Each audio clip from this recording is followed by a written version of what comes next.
We have been talking a lot lately about the Java templating engine, otherwise known as JTE, being used in Spring Boot applications. This was always possible, but now it's on the Spring Initializer. So that kind of got my attention to say, hey, let's take a look at this and see what we can do with it. So I have some videos kind of introing what JTE is, how to get started with it, how to use layouts in there. One of the other questions I got a lot of was, how can I use this with HTMX? Great question. I've done some other videos on HTMX using it with something like Timeleaf. Really, the template engine doesn't matter. At the end of the day, whatever template engine you're using, we should be able to take advantage of HTMX in our application. So that's what we're going to do today. I want to build a simple task manager using Spring Boot and Java template engine, and just take a look at how we might be able to incorporate HTMX into that application. So here we are running on my machine. This is the final app that we're going to build. Nothing really special, but it'll kind of combine all of the things I was just talking about. So we have this list of tasks. The layout is using Tailwind CSS. Feel free to use whatever you want. This is just for my demo. And I have this text up here. I have this enter new task. And then I have a list of all the tasks in the system. This is just using an in-memory collection right now, but no reason you couldn't move that out to, say, a database or another service somewhere else. So each task has a delete button. If we go ahead, each task has a delete button. So we see plan for the next sprint. If we go ahead and click delete, you'll see after a second, it kind of transitions away. That's part of what we're doing with HTMX, adding in that little transition so it just doesn't like disappear right away. So whatever one we go in, we can go ahead and delete. And we can also come up here and say, this is a new task, not task. And then as we enter it, it gets added without refreshing the entire page, right? That's the kind of gist of HTMX. We can do some dynamic things without writing JavaScript, which is really nice.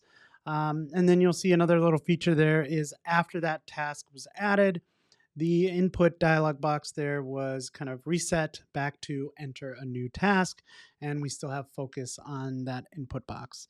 So yeah, pretty simple application, but it'll get us to where we want to go. It'll talk about all the things that we want to talk about here, being able to use HTMX in JTE. So how do we get this started? We go over to start.spring.io. We're going to create a new application. I'm going to say dev.danvega. We'll call this, let's call this tasks. And this is going to be a Spring Boot JTE and HTMX demo. Right.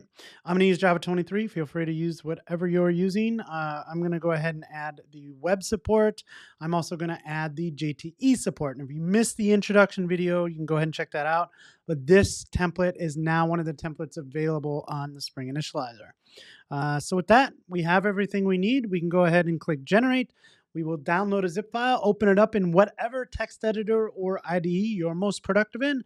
I'm going to open it up in IntelliJ Ultimate Edition. And with that, let's write some code, friends. All right, here we are in the IDE. We're going to go ahead, open up our application. Let's just make sure this runs before we get started. Make sure everything's smooth sailing from here on out, and we are good to go. So the first thing that we need to do is find a place where we can kind of store all of these tasks. And I'm just going to use a repository class. Again, you can kind of do this however you want, in memory, in a database, whatever you want. So I'm going to call this task repository. And this is going to be a class. And I think actually before we even do that, we should probably have something that represents a task in our system. So let's go ahead and create a Java class. We'll call this task. I'm going to, yes, this is a class. We could make this a record. It doesn't really matter. Private final string ID, private final string description, right? What we'll do is we'll create a constructor that takes in just the description. So we'll say OK there. And then we'll go ahead and set the ID. So this .id equals uuid.randomid and toString, right? So we can do that. And then we can go ahead and set some getters for both of these. again, you can use a record for this. I like mixing it up. So here we go. We have something that represents a task. Now what I want to do is have a repository. I'm going to paste some code in here so we don't have to watch me type all this out. Task repository, never used. That's okay. If we're not going to use it though, actually we can go ahead and get rid of that. So we are creating a list of tasks. We're creating an empty array list. I have a method to find all, one to create one to remove one. Those are pretty simple and they work on this list. And then I have a post construct. This is just going to happen after the task repository is created and added to the application context. We make sure that this method is run. So we init all of the things in there. Again, this is something you could have done in the constructor, whatever way you want to do it. So all we're doing is adding a bunch of tasks. These are the default tasks that are going to be in the system, right? So that looks good. We are going to need a task controller. So let's come up in here and say task controller, and let's create that and just get myself out of the way here so we can write some code. All right, I'm going to create a logger just so I have one there, and then I'm going to need an instance of that task repository. So let's say task repository, let's just call that repository, and we'll get an instance of that through constructor injection. So we need a main kind of landing spot when we get to our application. So I'm going to create a get mapping. Now to do this, we need to mark this with something. I'm going to mark it with @controller because we are going to be using templates. This is not a REST API, right? We are delegating to the view is going to be one of these templates that we create. So I'm going to go ahead and set this for the root, and this is going to return a string. We'll call this index. We are going to get the model so we can pass some data down to our templates if we need to. And this is just going to simply return index, and that is the template that we need to create. Now, one of the things that index, if you will, that list that we saw of all the tasks is going to need, it's going to need all those tasks. So we are going to set that using the model. We'll say add attribute. We'll call this tasks, right? And then we'll use that repository's find all method just to return all of the tasks in the collection there.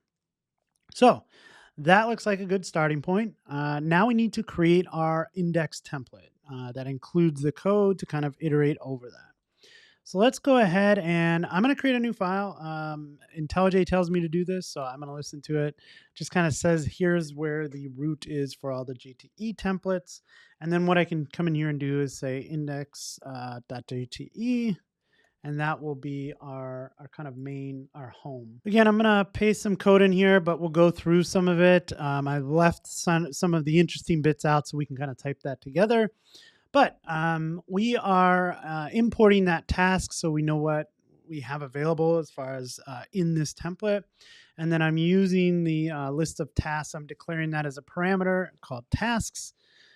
We are bringing in HTMX.org. We are bringing in Tailwind. As I mentioned a lot on this channel, these aren't the best ways to do this in a production app. This is just kind of an MVP thing. Go back and watch some other videos that I've done on really kind of optimizing for production when it comes to like bringing in these assets. So I have some Tailwind here. Again, you can copy this from the repo. I'll leave a link in the description below. And this just really sets up the layout, right? We have this task manager, a list of all your tasks. Then we have this form that has the input and a button. This is to add a new task. Then down here we have a table. So we have a table with all the rows in it.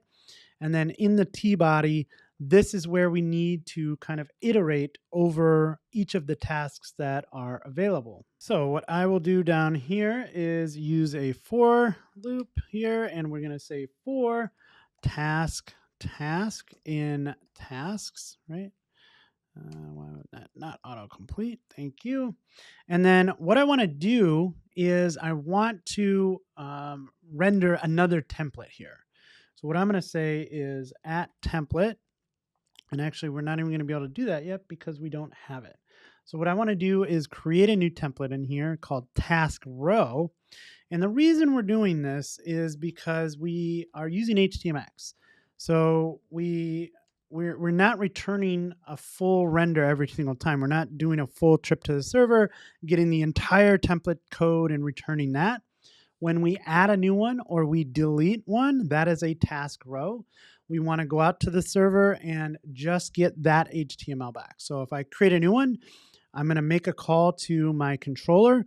That controller method is just going to return the task row, and then we're going to go ahead and append that to the table. So what does the task row look like? And I'll paste some code in here, and we are declaring a task again. We have the task description, so get description. The status by default is just going to be pending. You can obviously go ahead and add that to this app if you're interested in that. And then we have a button to delete it. And we're going to add some HTMX in here a little bit later to make that happen.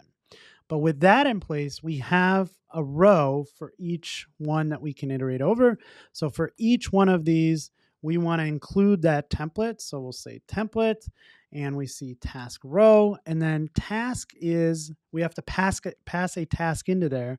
And so for each one, we'll pass in that task because we have that right here on that kind of iteration, right? So we should be able to go ahead and run this app. Let's see if everything looks like it's working. Nope. So I don't think we marked repository, huh? Let's see. Okay. So let's go ahead and mark this with @repository. Now it can get picked up and included in the application context. And now it will be able to inject it here in our controller. So let's try and run that again. And I'm back. Let's go to 8080. And here is our application. So the look and feel is there. We were able to do that by just creating, a simple controller method that is going to return a template. That template is the index template. In the index template, we iterate over all the tasks. This table is in the index, but then each of these rows is another template. And we want to pull that out because that is the piece that we're going to kind of swap out when we use HTMX, when we add a new one, when we delete an existing one. All right, so let's head back to the IDE and let's close some of this up. We'll come back. The first thing that we need is the ability to add a new one. So what I'm going to do is create a post mapping, not that, Dan, a post mapping. And this will be at add task, right? And what we're going to do here is we're going to return a string.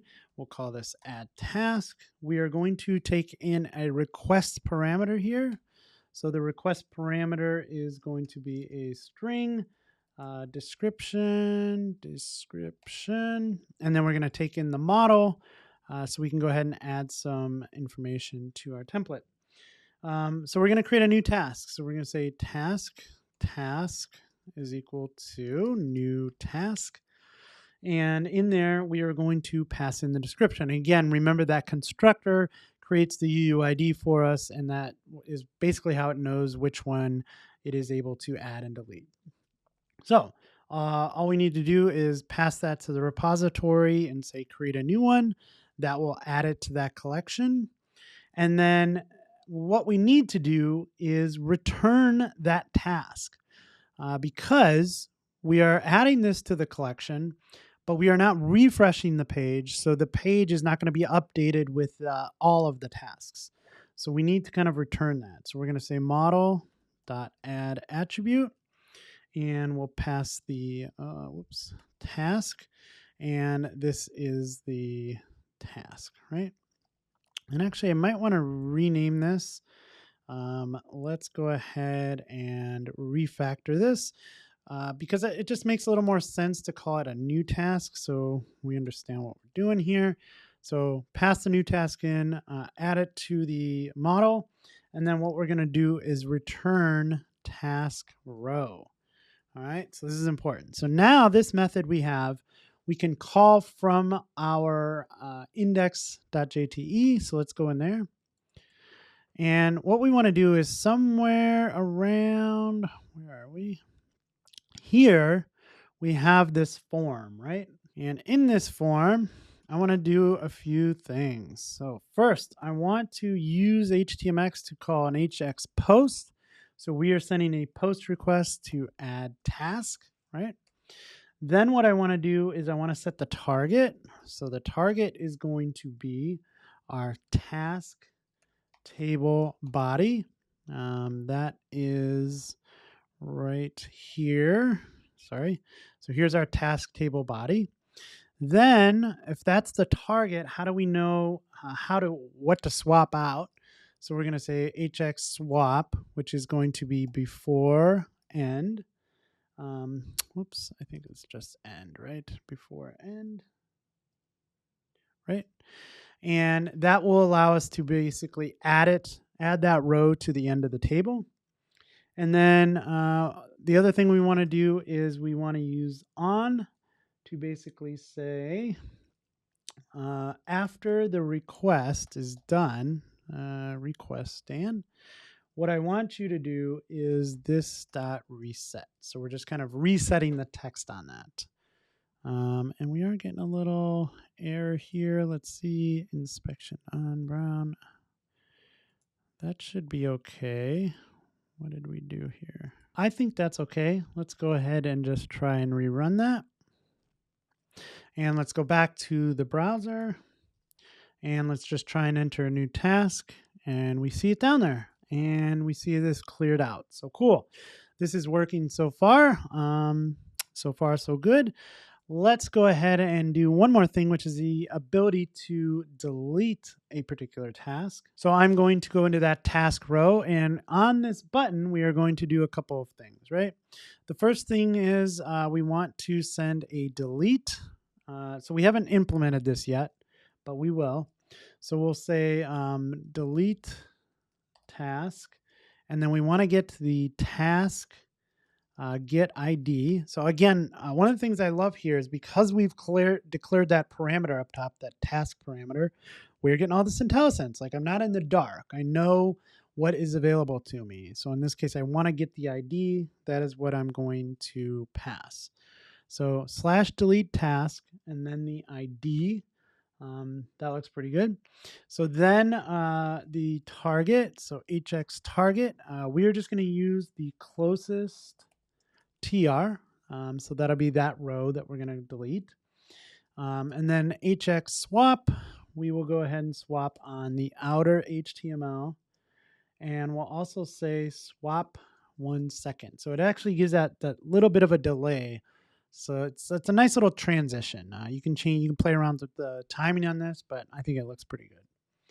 And I think that's all we need for this. Next up, we'll have to go over to the controller and go ahead and add this delete method. So we're going to add a delete mapping. And again, this is going to be for /delete task and the ID. All right, so we are going to say public. We're not going to return anything here. Delete task, path variable. We are taking in the ID. And we're going to say Boolean removed is equal to repository.remove, and we'll pass in that ID. I'll just log something out here so we can see this. Task with ID was deleted, and then ID. All right. So again, we're just calling this, and in this case, we're just removing it from the collection. And remember, when we call that, we are just saying, hey, the closest row, that is what we are targeting. What we want to do with that is swap out the outer HTML. So let's see if this works. Head back over to here. Let's refresh this. Let's go ahead and try and delete this one. And that is not working. So let's see, is there anything going on in here? We are saying delete task. I bet you I didn't save this. I've been doing this a lot lately, writing code and not saving. So let's see if that's the case. So let's go ahead and try and delete this. And no, still not deleting. Let's see if we can peek into the dev tools. All right, so error code 404. Did we not restart this because I just added this? This is a delete mapping / delete task with the ID. So let's try and delete this one. So again, we have a 404. Local state deity, delete task. Here's an ID, 404, not found. All right, apparently I had a typo somewhere. Sorry about that. Sometimes these things cannot be explained. So let's go ahead and try this again. Plan next sprint. Let's go ahead and delete. And now that goes away. That goes away.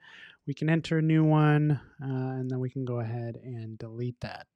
All right, so that's what I have to show off. I hope you found that interesting, at least a little bit. We built out a simple Spring Boot application using Spring MVC, using the new JTE, the Java templating engine that is available on Spring Initializer. Again, if it's kind of new to you, I've done a video on an introduction to it, a video on how to use layouts, and now we've incorporated some HTMX to give us that dynamic behavior without having to write JavaScript, because let's be honest, who wants to write JavaScript? So I hope you found this interesting. I hope you found it useful. I hope you learned something today. If you did, can you do me a big favor? I know you can. I know you will, because we're all friends here. Do me a big favor. Leave me a thumbs up. Subscribe to the channel. And as always, happy coding.